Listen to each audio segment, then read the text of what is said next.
Cantilevers are structures supported only at one end, and they are used in civil, structural, and architecture to create really stunning designs.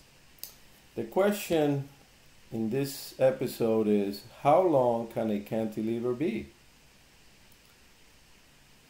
Usually we denote the length of a cantilever by the letter L, and this is a typical schematic illustration of how structural engineers analyze cantilevers, right? A support on one end and then free to move at the other end. So to begin to answer this question, let's look at a cantilever beam with uniform cross-section. So that would be what engineers like to call a prismatic cantilever beam.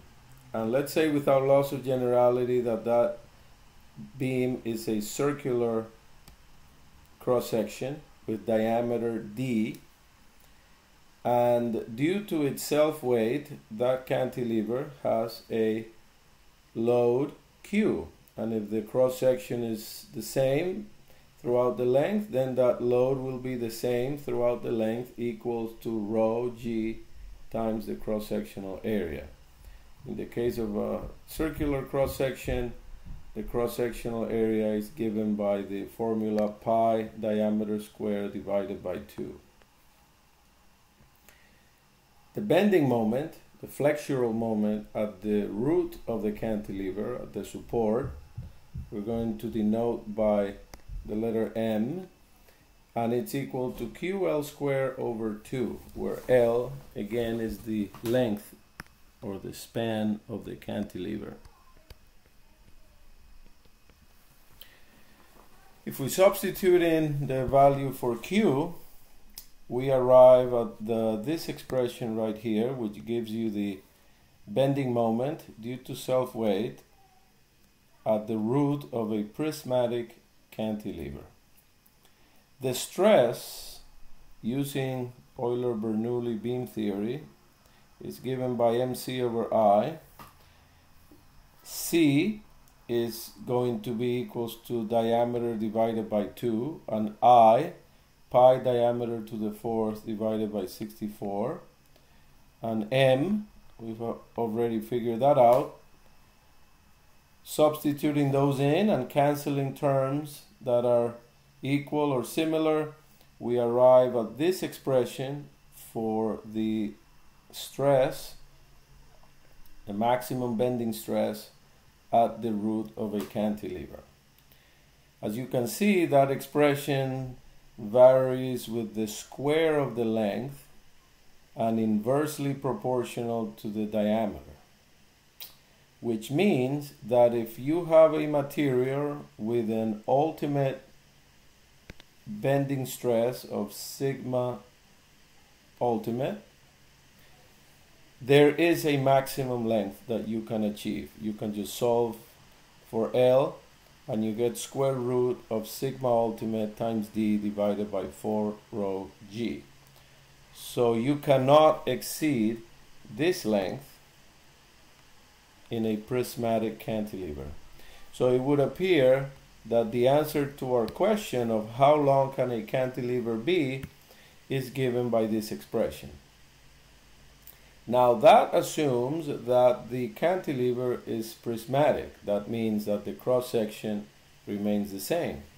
But if you look at many structures in nature, you see that if they are in cantilever, they have a tendency to thin out towards the end and thicken towards the root or the support, right?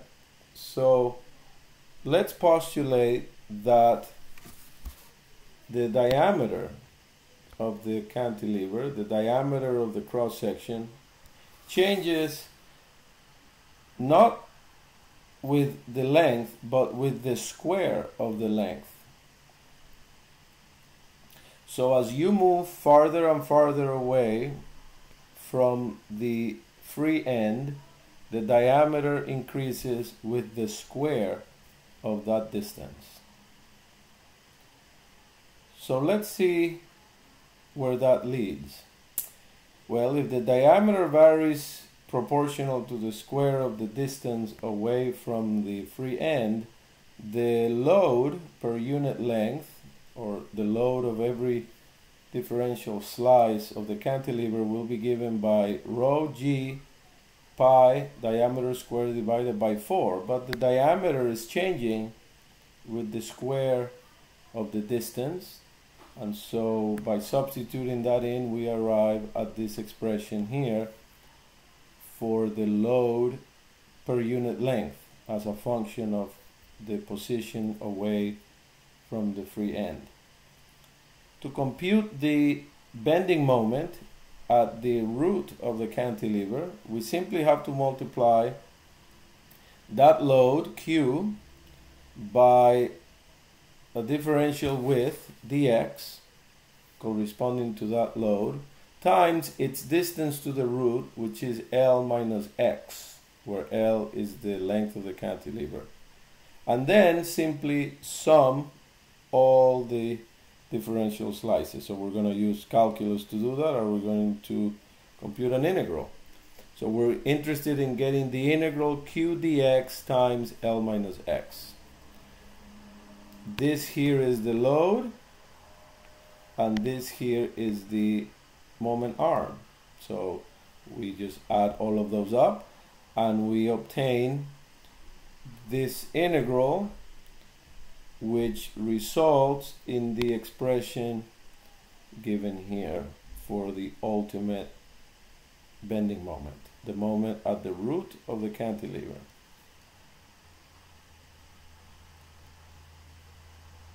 You can follow the calculus, which is fairly straightforward. It's just integrating polynomials.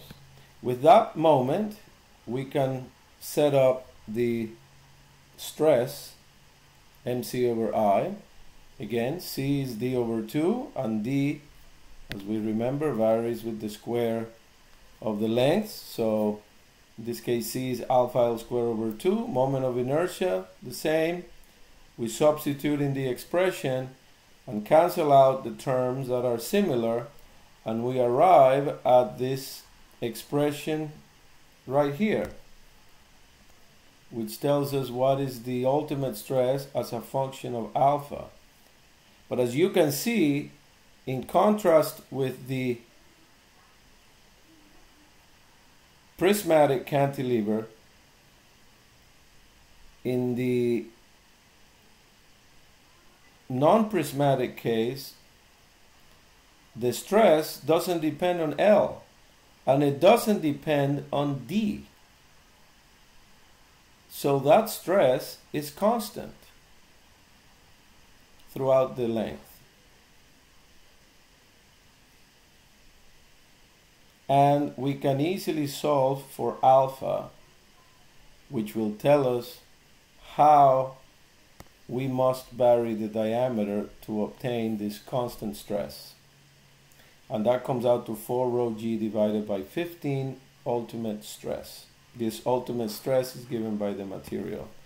So basically, if we set up a cantilever in such a way that the diameter varies with the square of the distance away from the support, from the free end, and we set up the proportionality constant as 4 rho g divided by 15 ultimate stress, we will have a cantilever which can span any given length. Here, just to check, I'm checking the units of inside of the parentheses, and they come out to 1/meter, which is correct, because then you will have to multiply by meters squares to get diameter, which is in meters. So the answer to our question of how long can a cantilever be, the answer is as long as you want, with a caveat that you also need to check deformations, which we haven't done here. We have only looked at strength. So long as you build it in this way, with the diameter changing as the proportional to the square of the distance away from the free end, you can build a cantilever as long as you want and it will not collapse. That's pretty interesting.